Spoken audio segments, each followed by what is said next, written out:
All right, back out in the shop today, and today's the big day. Today's the day that I'm going to take all of the sheet metal that I've made so far and weld it into the back of the AeroSedan. So a couple days ago, I took all of the individual components here. I got everything coated, and I used this stainless steel in a can. It is impregnated with 316L stainless steel. It's weldable.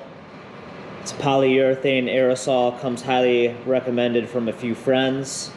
And so I coated all of the mating surfaces so we don't have any bare metal on bare metal, and I left the sides that I'll be able to access after the fact open. I can spray those once everything's assembled and welded together.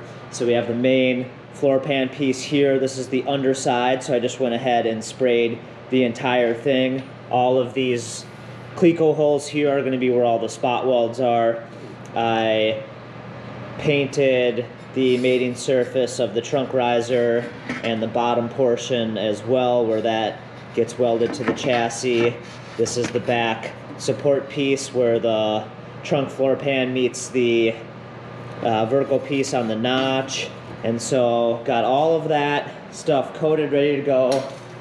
I have the boxed section for the tank mount coated and ready to go. And then I built a quick little tank mount for the back of the tank where the straps are going to go. And so this is simply just a piece of angle iron that I cut down so that it is recessed under the lips of the box section here, and it has this little vertical section here which will give it some strength. I use some riv nuts to riv nut in some 5/16 riv nuts, and then I just added some little scrap pieces here to it to help support it in another dimension or another plane there.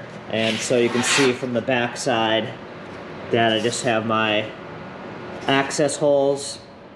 And so like I said, that's where the back of the tank straps are going to go, and the front of the tank straps are actually going to go to the chassis side to make it a little extra stronger and everything, and those I have yet to build. Happy with how it turned out. Nothing special. Doesn't look very good, but it's all going to be hidden up underneath here. I just needed some extra support because once that fuel tank is full of gasoline, it's going to be quite heavy. This right here is the back edge where the vertical piece for the notch goes, and so there's a fabricated piece of like angle iron that I made here, and then the vertical part comes up. So this will be a really strong area of the trunk because you have the box section running right into the vertical section, which will help carry some of the weight. And so this is just a real nice and simple solution to that. And then I just drilled some holes, and I used the TIG welder, and I just basically spot welded the mount in place back here. And I'm going to be using some studs that I'll screw up into there and then lock in place with a nut, and those will stick down far enough that I can get the strap on it and use the length of the stud to use a nylock nut and put the right amount of tension on these straps. So that's the big thing on the table today, is to put everything back in, cleco it all in place, take one cleco at a time, and start tack welding these closed.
Well, this part of the tin work is done. Not with a capital D though, with the lowercase d, because there's still some cleanup I want to do, a little bit of fine tuning here and there. I just went and did a quick once over after it was all welded in place to buzz down some of the spot welds and clean up a few areas. But I'm not getting too nitpicky now. I don't want to get caught up in the small details. I want to keep the ball rolling. So there's definitely some more fine tuning and cleanup, like I said, that we're gonna do, but this is good enough to move on to the next portion. I got the frame rolled back underneath the body and reattached yesterday. Got the rear end put back in and all squared up again.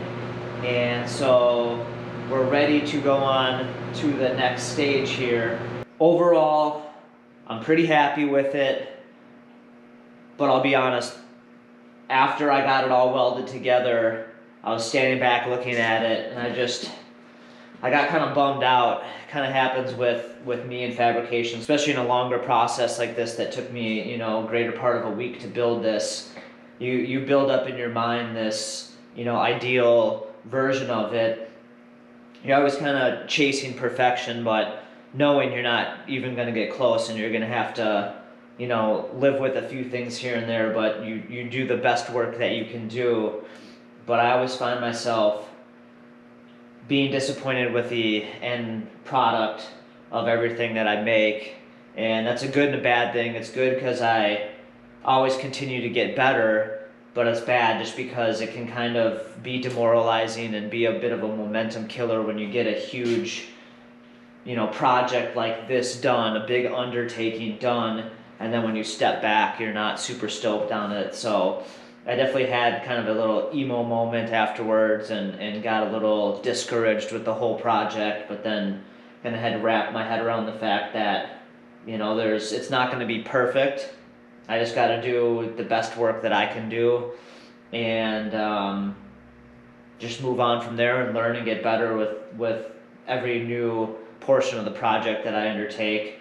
The other thing too is, how else is going to be covered up by carpet? So it's not the end of the world, but still want to make it as nice as possible. It turned out real nice and strong. I mean, I could hop up in there no problem, and it'll support my weight and everything, which is good because obviously the tank is mounting right to the underside of the floor here. We took them turds and we crammed them in between the number there, so that's 132, 33, 30.